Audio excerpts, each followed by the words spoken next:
last two videos, we learned the J-curve adjustment path and the Marshall-Lerner condition.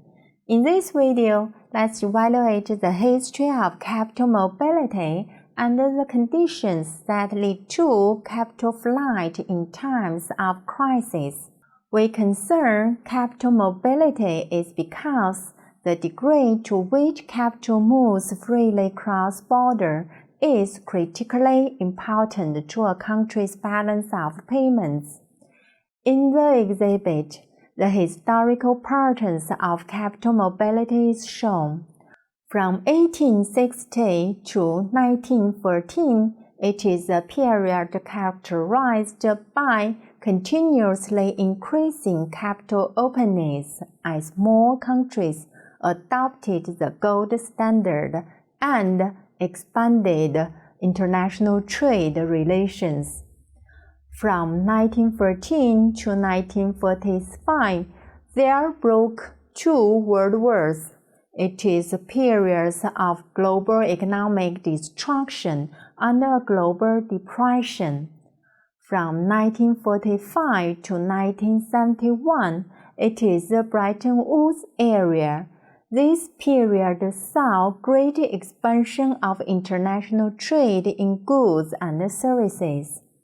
Since 1971, floating exchange rates were adopted by most Western countries, which increased economic volatilities. At the same time, rapidly expanded cross-border capital flows. Most of capital movements are linked with international trade or investment, including direct or indirect investment. But some capital movements is illegal, which is called capital flight. Here is the definition of capital flight, which was given by Ingo Walter, who is the author of Capital Flight and the Third World Tide. He said, international flows of direct and portfolio investment under ordinary circumstances are rarely associated with the capital flight phenomenon. Rather, it is when capital transfers by residents conflicted with political objectives that the term flight comes into general usage.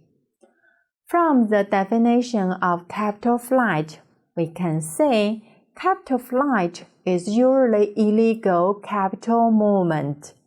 There are 5 primary mechanisms of capital moving between countries. The first, transfers where the Euro International Payments Mechanism, regular bank transfer are easiest, cheapest, and legal. The second, transfer of physical currency by barrel, smuggling, is more costly and for many countries illegal. The third, transfer of cash into collectibles and precious metals, which are then transferred across borders.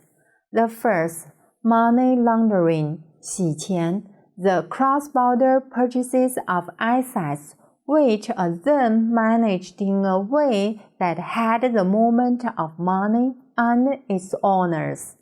The fifth, force invoicing on international trade transactions. Among the above 5 capital movements, only the first one is legal. The other 4 are usually illegal, can be classified as capital flight. In this video, we evaluated the history of capital mobility and the conditions that lead to capital flight in times of crisis. That's all for the section. Till now, we have finished the first 3 chapters. You already learned the most important 2 chapters in international finance, the exchange rate and balance of payments. If you have worked really very hard, I think you should have understood the 2 concepts better than at the very beginning of the course. Congratulations and thanks for your hard working.